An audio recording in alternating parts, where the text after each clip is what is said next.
Twitter banyak ibu-ibu tanya ngasihin makan anak-anak. Saya bilang anak-anak itu harus dididik dari sedini mungkin. Lidahnya ini dan sense of memory-nya dia itu menangkap segala macam perbedaan makanan, aroma, rasa, warna makanan, tekstur makanan. Suka nggak suka itu dari kecil dibina, sehingga memorinya dia padat, ya, dan tidak berlebihan. Kemarin saya barusan jawab ada masalah mengenai kesukaan anak. Anak saya suka satu macam makanan terus saja dikasih, jadi mau turun makanan. Saya temuin banyak, ada temen yang nggak bisa makan ikan sama sekali karena dari kecil dijejelin ikan terus. Jadi dia terjadi satu imunisasi terhadap rasa ikan dan lain sebagainya. Nah itu yang sering terjadi. Anak dibiarkan memilih. Padahal dari kecil tuh kita mendidik cita rasanya itu harus kita punya parents choice, bukan children choice. Bayangkan kalau anak-anak itu sudah keluar negeri, pada saat sudah gede dia nggak ngerti rawon itu apa dan dia nggak suka, kan lucu buat orang Indonesia. Ya. Mengenai fine dining, dunia ini sudah terjadi pergeseran makna daripada fine dining. Di Perancis itu sudah nggak ada lagi orang masuk restoran harus full dress pakai jaket dan lain sebagainya. Selama pakaiannya rapi, cukup. Dan di Indonesia ini saya belum lihat dan tidak perlu ada namanya fine dining, karena mau menikmati fine dining itu komitmen, bukan cuma bisa bayar, gitu. Bukan bisa bayar terus langsung bisa masuk ke fine dining, padahal nggak suka, karena supaya bisa duduk seolah-olah di fine dining. Yang sekarang lagi populer di dunia itu adalah comfort food. Orang makan 1-2 macam, makan sandwich itu dianggap comfort food gitu. Kalau dinner makan satu porsi pasta atau piece of steak, ya, sausage dengan itu misalnya, atau nasi campur, atau sop buntut, nasi goreng Jawa misalnya, atau makan sate dengan lontong, itu masuk dalam comfort food. Hanya sekarang yang membedakan aja lah perbedaan kualitas dan service. Kalau fine dining, saya masih ada, tapi itu masih tradisi Prancis istilah itu. Sedang di Prancis saja sudah yang super fine dining tambah lama karena terlalu mahal.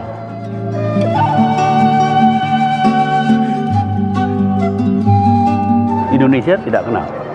Indonesia kenal, yang kenal adalah family style. Semua ditaruh di meja. Belanda memperkenalkan rice tafel. Semua disajikan, karena orang kaya Belanda waiternya bisa 50, dia bisa segala 100 macam makanan, 150.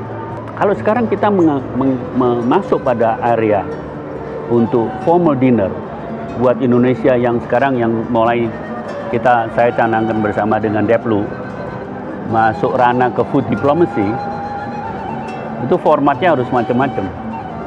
Tapi begitu masuk ke area sitting dinner, kita mau tidak mau harus mengambil format internasional atau yang format yang disajikan appetizer, soup, main course, and dessert. Hanya sekarang bagaimana kita pola memilihnya dalam menata appetizer supaya lebih punya makna. Karena orang barat itu kalau duduk disajiin makanan, pertama dilihat adalah menu card. Jadi menu card itu harus jelas. Saya selalu merekomenkan menulis menu dalam format internasional, tidak merubah nama Indonesia. Kalau itu ada sate ayam, you write sate ayam dengan description di bawahnya. Hanya saya selalu tegaskan, E-nya itu harus ada aksennya. Jangan nulis satay, kalau satay itu Malaysia. Nah, sekarang kita ngikutin appetizer itu apa? Appetizer itu harus dingin. Kita ikutin sesuatu dingin, karena kalau party itu karena menyangkut pada service. menaruh mereka duduk itu kan satu masalah. Jadi kalau makanan pertama panas itu agak ribet. Jadi pertama sebaiknya dingin, makanan kecil atau dalam satu piring bisa 3 macam tapi kecil-kecil, sehingga mereka tahu diversity of Indonesia. Terus dilanjutkan dengan sup, bisa soto apa kita pakai. Yang lebih banyak memilih sup-sup yang lebih bening, jangan terlalu pekat, terlalu berat. Kalau saya menyajikan misalnya rawon, saya tulis sop rawon, bumbu rawonnya ringan gitu.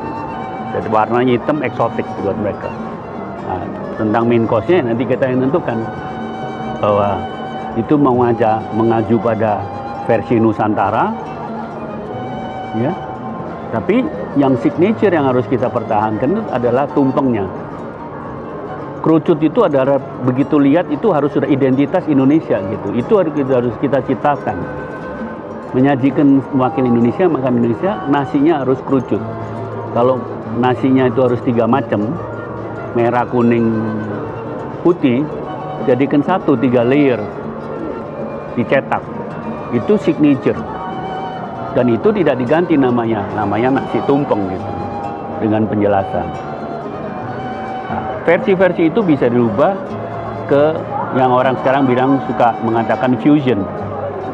Nasi tapi boleh saya sajikan satu potong steak tenderloin yang bagus, masaknya mungkin atas request medium misalnya, dan sausnya saus rendang misalnya. Nah, itu bisa disajikan dengan cara-cara gitu, atau saus gulai gitu, atau ikan dengan saus kare, atau saus dabu-dabu misalnya. Itu format yang kita harus sajikan kalau sudah masuk forum international official sitting dinner.